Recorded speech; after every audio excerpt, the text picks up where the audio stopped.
ಯೋಹಾನ ಸುವಾರ್ತೆ 12ನೇ ಅಧ್ಯಾಯ 48ನೇ ವಚನ ಇವತ್ತು ನಾವು ಧ್ಯಾನ ಮಾಡೋಣ.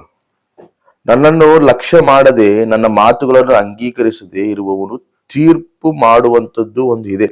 ಅದು ಯಾವುದಂದ್ರೆ, ನಾನು ಆಡಿದ ಮಾತು ಅದೇ ಅವನಿಗೆ ಕಡೆಯ ದಿನಗಳಲ್ಲಿ ತೀರ್ಪು ಮಾಡುವುದು. ಯಾರು ದೇವರ ಮಾತು ಅಂಗೀಕರಿಸಿದಿಲ್ಲೋ ಅವರಿಗೆ ತೀರ್ಪಾಗ್ತಂತೆ. ಏನದು ತೀರ್ಪು ಅಂದ್ರೆ, ದೇವ್ರು ಹೇಳಿರೋ ಮಾತೇ, ದೇವ್ರು ಹೇಳಿರೋ ವಾಕ್ಯನೇ ಕಡೆಯ ದಿನಗಳಲ್ಲಿ ಅದು ತೀರ್ಪಾಗ್ತದಂತ. ಅದು ಸಾಕ್ಷಿ ಹೇಳುತ್ತೆ.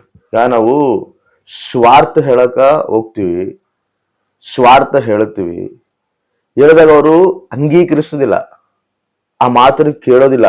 ಅದೇ ರೀತಿಯಲ್ಲಿ ಅವ್ರು ನಮ್ಗೆ ಏನ್ ಮಾಡ್ತಾರ ಅಂದ್ರೆ, ಅವ್ರು ನಮ್ಮನ್ನ ಹೀನೈಸ್ತಾರ, ನಮ್ಮನ್ನ ಸ್ವಾರ್ಥ ಹೇಳ್ದಂಗ ತಡಿತಾರ, ಅಡ್ಡಿಪಡಿಸ್ತಾರ, ನಮ್ಮನ್ನ ದೂರ ತಳ್ತಾರ.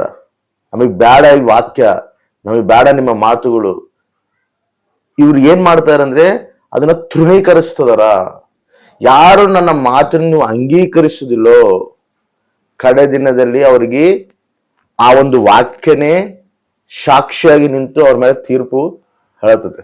ಅದಕ್ಕೆ ನೋಡ್ರಿ, ಸ್ವಾರ್ಥ ಹೇಳುವಾಗ ನಾವು ಎಷ್ಟು ಆಶ್ಚರ್ಯದ ಹೇಳ್ತೀವಿ, ಅರೆ ಇವ್ರು ನಶಿಸೋಬಾರ್ದು, ಇವ್ರು ರಕ್ಷಣೆದಲ್ಲಿ ಬರಬೇಕು, ದೇವ್ರ ರಾಜ್ಯದಲ್ಲಿ ಇವರು ನಮ್ಮ ಜೊತೆಗೆ ಇರಬೇಕು, ಈ ಆತ್ಮಗಳೆಲ್ಲ ನಶಿಸಬಾರ್ದು ಅಂತೇಳಿ ಭಾರಲಿದ್ದೇನೆ ನಾವು ಹೋಗಿ ಸ್ವಾರ್ಥ ಹೇಳ್ತೀವಿ.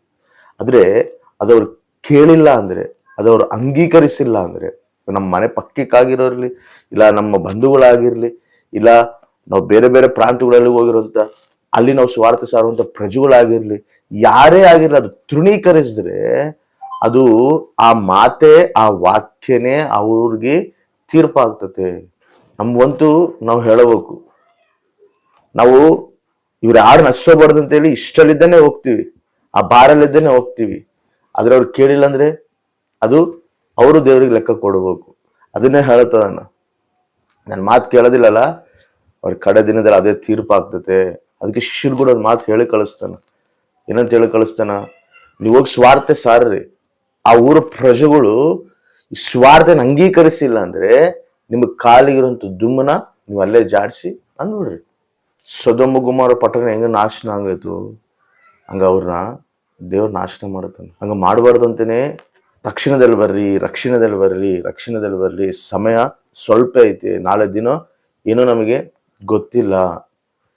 ಇರೋ ಸಮಯನೇ ನಾವು ಸದ್ಗುಣ ಮಾಡಿಕೊಂಡು ರಕ್ಷಣೆದಲ್ಲಿ ಬರ್ರಿ ಅಂತೇಳಿ ನಾವು ಸ್ವಾರ್ಥ ಹೇಳ್ತೀವಿ. ಅದೇ ರೀತಿಯಲ್ಲಿ ಕೂಡ ನೋಡ್ರಿ, ನೋವ ಕೂಡ ಏನ್ ಮಾಡ್ತಾನ, ನೋವ ನಾವೇ ಕಡ್ತಿರ್ತಾನೆ, ಎಲ್ಲರೂ ಕರಿತಾನ ಬರ್ರಿ ಬರ್ರಿ ಅಂತೇಳಿ. ಆದ್ರೆ ನೋವನ್ನ ನೋಡಿ ಏನ್ ಮಾಡ್ತಾರ, ನಗ್ತಾರ, ಹೀನಪಡಿಸ್ತಾರ, ನೀವು ಹುಚ್ಚಿಡ್ದೈತ ಅಂತ ಹೇಳ್ತಾರ.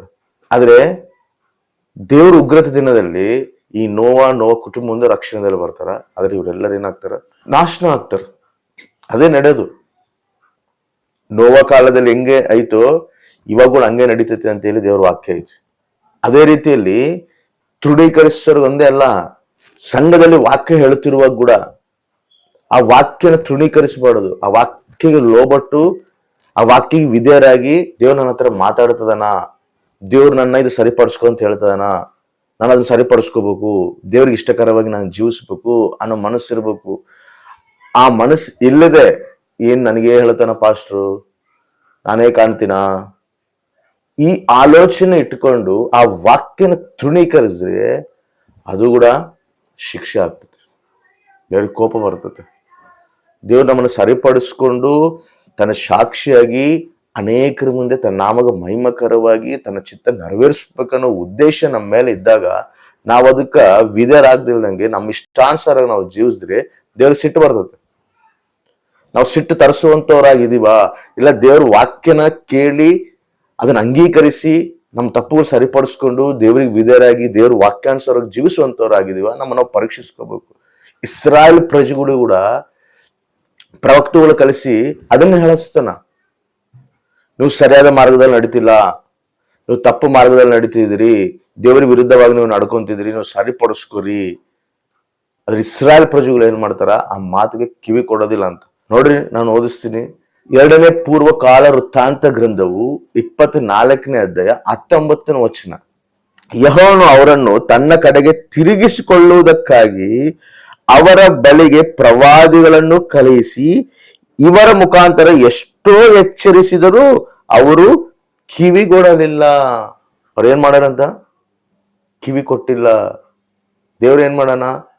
ಇವ್ರನ್ನ ಸರಿಪಡಿಸ್ಕೋಬೇಕು, ಇವ್ರನ್ನ ಸರಿ ಮಾಡಿ ನನ್ನ ಮಾರ್ಗದಲ್ಲಿ ಇವ್ರು ನಡೆಸ್ಬೇಕು ಅಂತೇಳಿ ಪ್ರವಾದಿಗಳು ಕಳಿಸಿ ಆ ಮಾತುಗಳು ಅವ್ರಿಗೆ ಹೇಳಿಸ್ರೆ ಇವ್ರು ಆ ಮಾತು ಕೂಡ ಕಿವಿ ಕೊಡವಲ್ರಂತ. ಈಗಿನ ಸಂಘದಲ್ಲಿ ಕೂಡ ಹಂಗೆ ಅಲ್ಲ ಇರೋದು.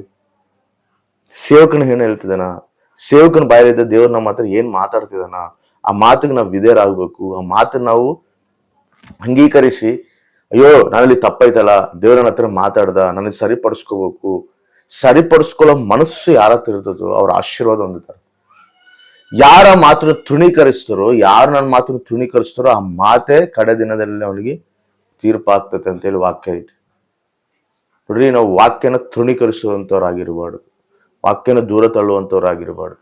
ದೇವ್ರ ವಾಕ್ಯ ನಮ್ಮ ಹತ್ರ ಬಂದಿದ್ದಂದ್ರೆ ದೇವ್ರು ನಮಗೆ ಏನೋ ಎಚ್ಚರಿಸ್ತದನ, ಅವು ಸರಿಪಡಿಸ್ಕೊಳ್ಳೋದು ಏನೋ ಹೇಳುತ್ತದನ, ಅದನ್ನು ಗ್ರಹಿಸಿ ಅದನ್ನ ನಮ್ಮಿಂದ ದೂರಪಡಿಸಿ ನಾವು ಕ್ರಿಸ್ತ ರೂಪದಲ್ಲಿ ಬರಬೇಕು. ಇನ್ನ ಆದಾಮ ಸ್ವಭಾವಗಳು ನಮ್ಮಲ್ಲಿ ಇರಬಾರ್ದು. ಆದಾಮ ಸ್ವಭಾವವು ನಮ್ಮಿಂದ ಹೋಗಿ ಕ್ರಿಸ್ತು ಸ್ವಭಾವ ನಮ್ಮಲ್ಲಿ ಬರಬೇಕು. ಅದೇ ದೇವ್ರಿಗೆ ಆಸೆ. ಅದಕ್ಕಾಗಿ ದೇವ್ರು ನಮ್ಮನ್ನ ಎಚ್ಚರಿಸ್ತಿರ್ತಾನೆ, ಅದಕ್ಕಾಗಿ ದೇವ್ರು ನಮ್ಮನ್ನ ಸರಿಪಡಿಸ್ತಿರ್ತಾನೆ. ಇಲ್ಲಿ ಅದನ್ನೇ ಹೇಳುತ್ತದೆ ಇರೋದು. ಅವ್ರನ್ನ ನಾನು ಸರಿಪಡಿಸ್ಬೇಕಂತೇಳಿ ನಾನು ಪ್ರವಾದಿಗಳು ಕಳಿಸಿದ್ರೆ ಅವರು ಅದನ್ನ ಅಂಗೀಕರಿಸ್ತಿಲ್ಲ. ಅವಾಗ ದೇವ್ರು ಏನ್ ಮಾಡ್ತಾನಲ್ಲ, ಅವ್ರನ್ನ ಶತ್ರುಗಳ ಕೈಗೆ ಕೊಡ್ತಾನ, ಶಿಕ್ಷೆಗೆ ಬಿಡ್ತಾನ. ಆ ರೀತಿ ನಾವು ದೇವರಿಗೆ ವಿರುದ್ಧವಾಗಿ ನಡ್ಕೊಂಡು ದೇವರು ನಮಗ್ ಶಿಕ್ಷೆಗೆ ನಮಗ್ ಕೊಟ್ಟಾನಂದ್ರೆ ನಮ್ಮ ಜೀವಿತಗಳು ಏನಾಗ್ತವೆ ಒಂದ್ಸರಿ ಆಲೋಚನೆ ಮಾಡ್ರಿ. ಅಪ್ಪ, ನಿನ್ ಶಿಕ್ಷೆಗೆ ನಾನು ತಟ್ಕೊಳಕ್ ಆಗೋದಿಲ್ಲಪ್ಪ, ನಿನ್ ಶಿಕ್ಷೆನ ಪ್ರಭಾ ನಾನು ತಟ್ಕೊಳಕ್ ಆಗೋದಿಲ್ಲ ಸ್ವಾಮಿ, ನೀನ್ ಹೇಳ್ದಂಗೆ ನಾನು ಕೇಳ್ತೀನಿ ದೇವ, ನನ್ನ ಮಕ್ಕಳ ಮೇಲೆ ನಿನ್ ಕೃಪೆ ಇರಲಿ ಸ್ವಾಮಿ. ನಾನು ವಿರುದ್ಧವಾಗಿ ನಡ್ಕೊಂಡು ನಾನು ನನ್ನ ಮಕ್ಕಳಿಗೆ, ನನ್ನ ಕುಟುಂಬಕ್ಕೆ ನಾನೆದಕ್ಕೆ ಶಾಪ ತರಬೇಕು ಅನ್ನೋ ಒಂದು ಭಯ ಇಟ್ಕೊಂಡು, ದೇವ್ರ ಮೇಲೆ ಭಕ್ತಿನೂ ಇರಬೇಕು, ಭಯನೂ ಇರಬೇಕು, ಅವೆರಡು ಇಟ್ಕೊಂಡು ದೇವರ ಮಾತಿಗೆ ವಿಧೇಯರಾಗಿ ನಾವು ನಡೆದಿವಂದ್ರೆ ಖಚಿತವಾಗಿ ದೇವರು ನಮ್ಮ ಕುಟುಂಬನ ಆಶೀರ್ವಾದ ನಾವು ನೋಡ್ತೀವಿ.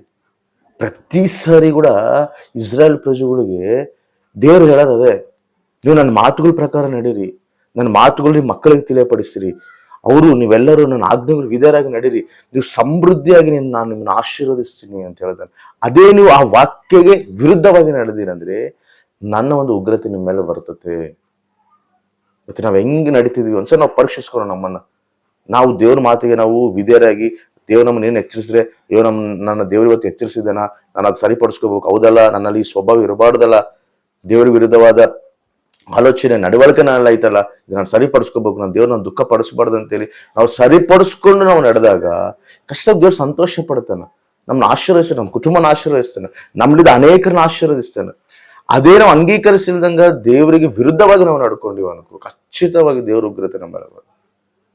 ಅದಕ್ಕೆ ನಾವು ಜಾಗ ಕೊಡಬಾರ್ದು, ಮನಸ್ಸು ಕೊಡಬಾರ್ದು, ಕೇಳ್ಬೇಕು, ದೇವಾ ನಾನು ತಪ್ಪು ಮಾಡಿನಯ್ಯ, ನನ್ನಲ್ಲಿ ತಪ್ಪುಗಳಿದಾವ ಸ್ವಾಮಿ, ಪ್ರತಿ ನಿನ್ನ ಮಾತಿಗೆ ನಾನು ವಿಧೇಯನಾಗಿ ನನ್ನ ಮನಸ್ಸಿಗೆ ನಾನು ತಗೊಂಡು ನಾನು ಸರಿಪಡಿಸ್ಕೊಂತೀನಯ್ಯ, ನೀನು ಏನು ಹೇಳ್ತೀಯೋ ಅದು ನಾನು ಸರಿಪಡಿಸ್ಕೊಂಡು ನಾನು ನಿನಗಿಷ್ಟಕರವಾಗಿ ನಾನು ಜೀವಿಸ್ತೀನಯ್ಯ ಅಂತೇಳಿ ನಾವು ಪ್ರಾರ್ಥನೆ ಮಾಡಿದಾಗ ಕಷ್ಟ ದೇವ್ರು ಕ್ಷಮಿಸ್ತಾನೆ. ಕ್ಷಮಿಸಿ ದೇವ್ರ ಕೃಪೆ ತೋರಿಸ್ತಾನೆ. ಪ್ರಾರ್ಥನೆ ಮಾಡೋಣ, ಕೇಳ್ರಿ ದೇವರಿಗೆ, ಯಾವತ್ತೂ ನಾನು ನಿನ್ನ ವಿರುದ್ಧವಾಗಿ ನಡ್ಕೊಳೋದಿಲ್ಲ ಪ್ರಭಾ, ನಿನ್ನ ಆಜ್ಞೆಗಳು ವಿರುದ್ಧವಾಗಿ ನಾನು ನಡ್ಕೊಳೋದಿಲ್ಲ, ನಿನ್ನ ಮಾತು ನಾನು ಸ್ವೀಕರಿಸ್ತೀನಯ್ಯ, ನನ್ನಲ್ಲಿ ತಪ್ಪಿದ್ರೆ ನಾನು ಸರಿಪಡಿಸ್ಕೊಂತೀನಯ್ಯ, ನಿನಗಿಷ್ಟಕರವಾಗಿ ನಾನು ಜೀವಿಸ್ತೀನಯ್ಯ ಅಂತೇಳಿ ಒಂದು ತೀರ್ಮಾನ ಮಾಡೋದಾದ್ರೆ ಖಚಿತವಾಗಿ ದೇವರು ಆಶೀರ್ವದಿಸ್ತಾನೆ.